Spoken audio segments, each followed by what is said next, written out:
Boa noite, pessoal. Que maravilha ver a sala em Minas Gerais cheia desse jeito. Muito bom, bom demais. O repertório de hoje, um repertório todo dedicado a Mozart. Gente, Mozart, ele nasceu em 1756. Aí, ele tinha 6 anos de idade.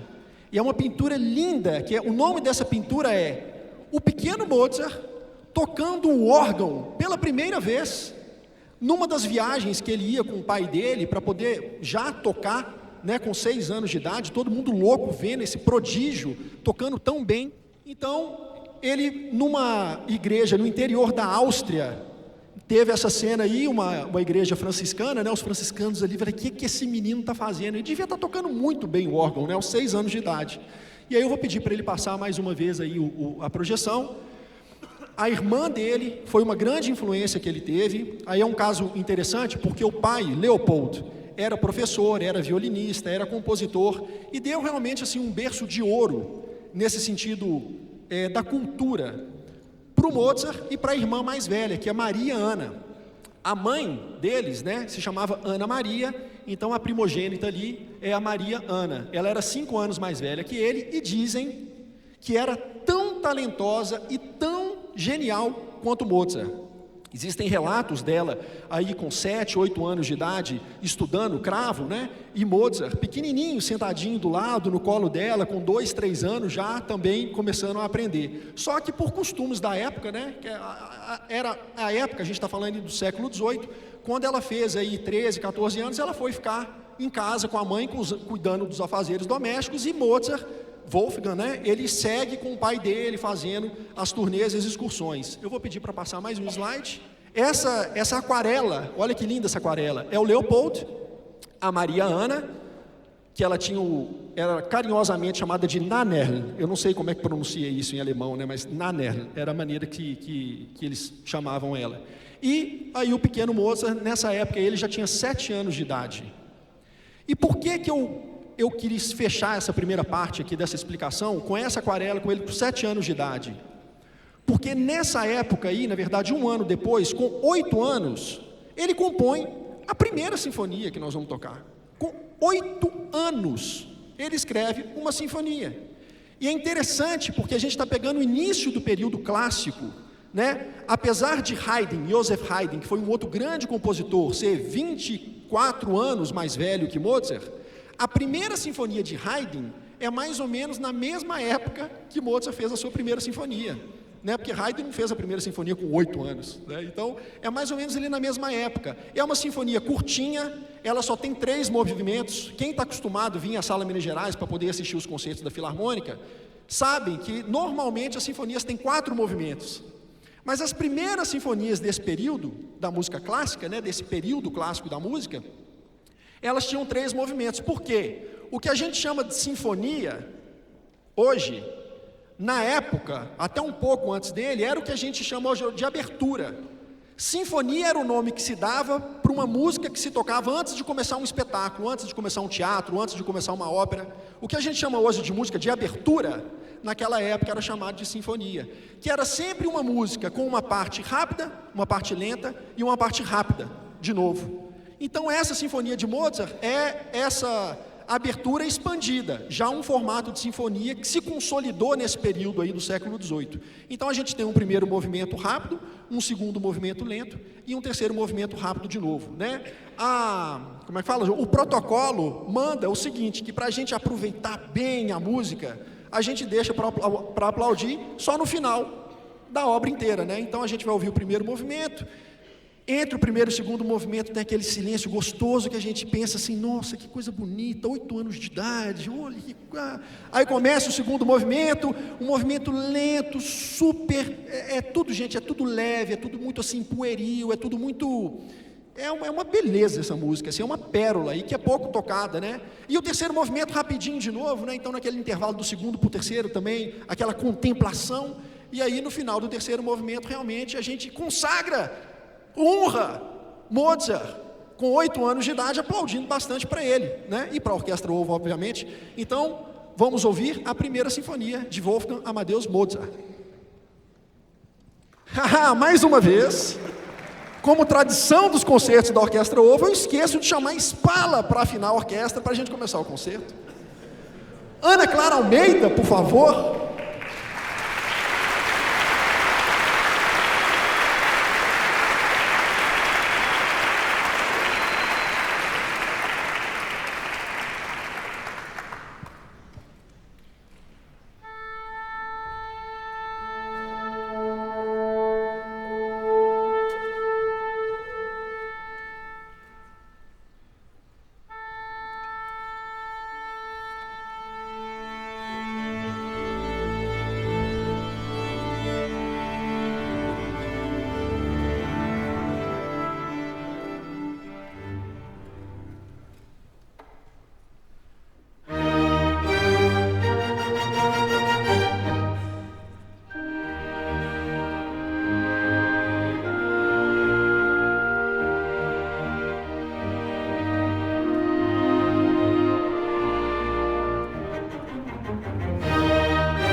Bom, continuando a nossa história sobre o prodígio, isso daí ó, é o cartaz da estreia da ópera O Rapto do Serralho.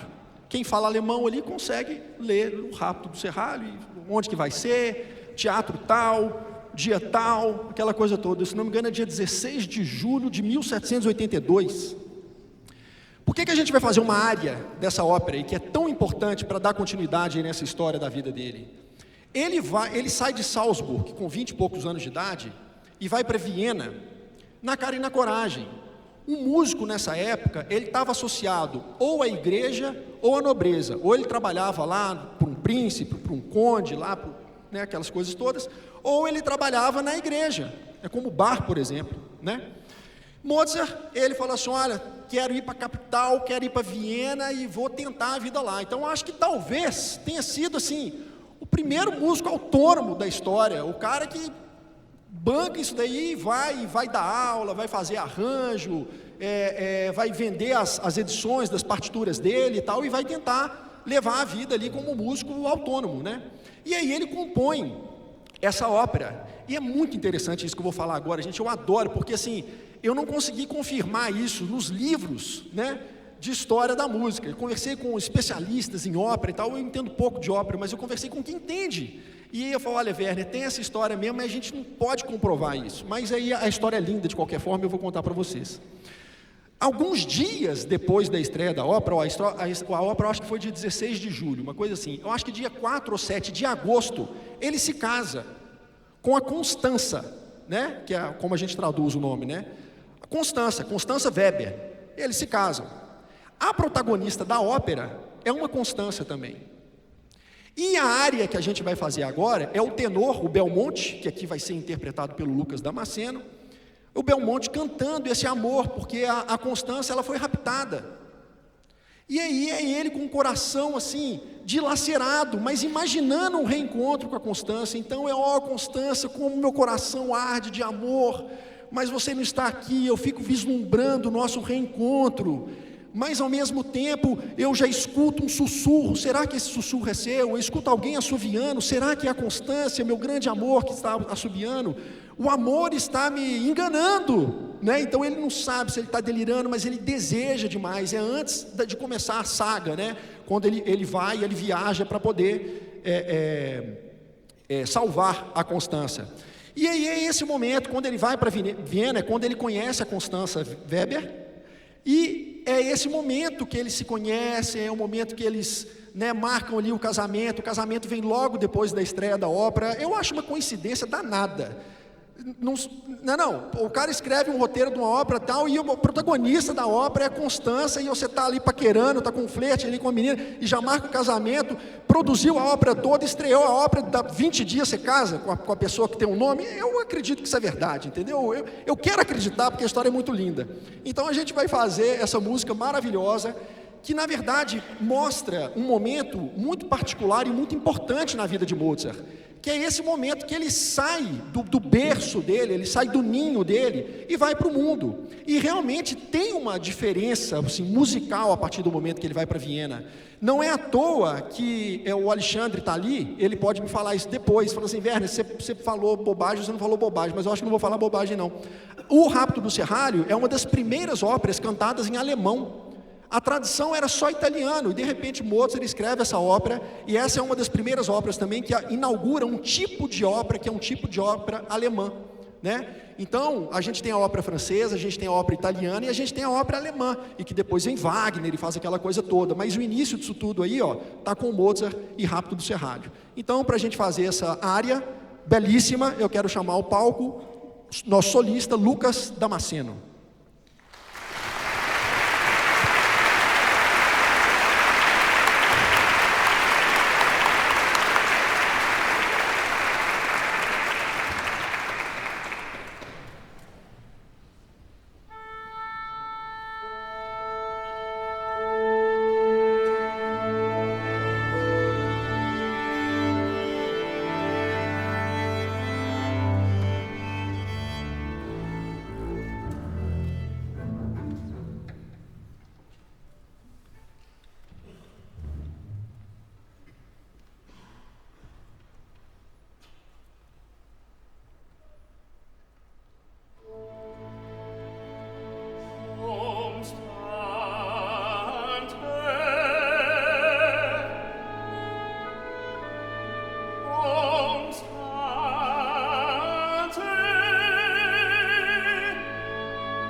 Agora vamos voltar com o slide, que eu vou falar da Sinfonia 40, que é a obra que todo mundo conhece. Tenho certeza, vocês vão começar a ouvir a Sinfonia 40, já ouvi essa música. Eu acho que é a música mais conhecida de Mozart, ela e a Pequena Serenata Noturna.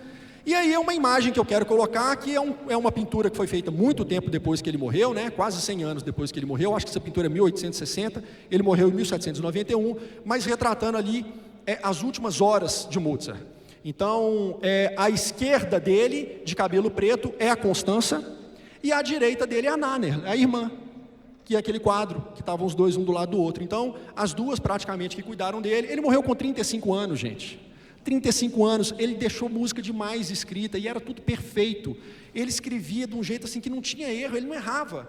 Ele escrevia e a coisa estava pronta. A comparação que eu faço assim, é a mesma coisa de uma pessoa que vai escrever um livro. Um escritor vai escrever o livro, ele senta no computador e começa a escrever. Aí fica 5, 6 horas durante o dia escrevendo. Não revisa não, está tudo certo. No outro dia mais um pouquinho, no outro dia mais um pouquinho, aí no quarto, quinto dia pronto, o livro está pronto. Ah, mas não vou mandar para revisão? Não, não precisa, está pronto, está tudo limpo. É impressionante assim.